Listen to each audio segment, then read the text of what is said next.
Sadist kişiliğin antisosyal kişilik bozukluğu, psikopatik kişilik bozukluğu, sosyopatik kişilik gibi çeşitli isimlerde anılan bir kişilik patolojisi olduğunu belirten uzmanlar, bu bozukluğa sahip kişilerin aleni suç işlemeye yatkın olduğu gibi kendilerini başarıyla saklama özellikleri olduğuna dikkat çekiyor. Antisosyal kişilik bozukluğunun en önemli özelliklerinin güçlü hissetme ihtiyacı ve zayıflık duygusunu tolere edememe olduğunu belirtiyor. Uzmanlara göre bu kişilikler karşısındaki kişinin canının yandığını fark ediyor ama buna rağmen önemsemiyor ve umursamaz davranıyor.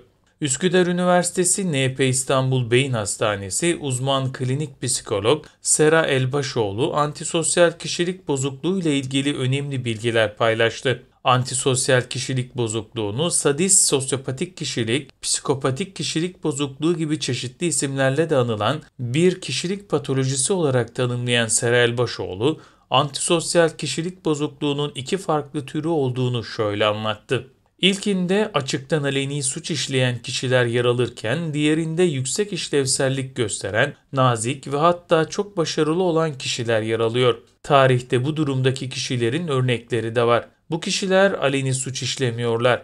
Çok daha iyi bir profil çizen, zeki, pek fazla dürtüsel hareket etmeyen, planlı hareket eden, insanların suç işleyebileceklerini tahmin edemeyeceği kişiler oluyorlar.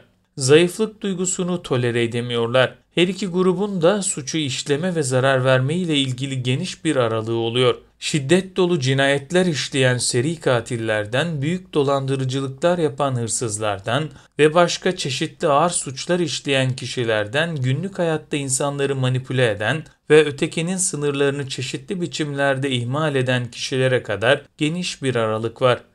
Bunların hepsinde ortak bir takım özellikler bulunuyor. Güçlü hissetme ihtiyaçlarını ilk özellik olarak ifade edebiliriz. Zayıflık duygusunu tolere edemiyorlar ve bunun görülmesini de istemiyorlar. İnsanları aldatma, yönetme ve kontrol etme ile ilgili güçlü bir arzuları oluyor. Karşısındaki kişinin hislerini önemsemiyor. Bu kişiler kendi duygularını dile getirme yeteneğine sahip olmadıkları için konuşmak yerine harekete geçiyorlar. Psikopatik kişilerin empati yapmaktan yoksun olduklarına dair genel kanıya rağmen aslında empati yapabildikleri ancak zarar verdikleri kişinin yaşadığı acıya ve olumsuz herhangi bir duyguya dair sorumluluk ve suçluluk hissetmediklerini ve utanç duymadıklarını söyleyebiliriz. Ötekine zarar vererek sınırlarını aşmak, o kişinin üzerinde güçlü hissetmesini sağlamakta ve bu güç de öz saygısını pekiştirmektedir. Psikopatik kişinin birini değerli görebilmesi için koşul, karşı tarafta onun ihtiyacının olduğu bir şeyin olması ve o kişinin bunu da kullandırmasıdır. Yani karşıdaki kişi kendisini kullandırması ölçüsünde değerli olabilmektedir. Ayrıca insanları kandırma, manipüle etme konusunda oldukça ustadırlar. Psikopatik kişiler daha fazla uyarılmaya ihtiyaç duyuyor. Sadist kişiliğin genetik ve fizyolojik bir tarafının olup olmadığının yapılan bir takım araştırmalarla analiz edilmeye çalışıldığını kaydeden Sera Elbaşoğlu açıklamalarına şöyle devam etti. Genetik bir yönünün olabileceğini işaret eden çalışmalar var. Doğuştan getirilen mizaç özelliklerinin bir takım yatkınlıklar doğurabileceği düşünülmekte. Fizyolojik bir takım etkenler var. Yapılan araştırmalarda yüksek uyarılma ihtiyacının, yüksek saldırgan dürtülerin ve hormonlarla ilgili bir takım durumların da bu karakter yapısını ortaya çıkarmakta etken olabileceğinden bahsediliyor. Örneğin uyarılma eşiklerinin yüksek olduğu görülüyor olmasıyla ilgili olarak normalde birçok insan günlük bir takım aktivitelerden, hobilerden, insanlarla olan etkileşimlerden, bir konuda başarı kazanmaktan haz duyar ve uyarılma yaşar. Psikopatik insanlar ise daha yüksek uyarılmaya ihtiyaç duyuyorlar. Daha fazla uyarılma ile haz alıyorlar. Geri kalan her şey onlara sıradan gelme eğiliminde oluyor.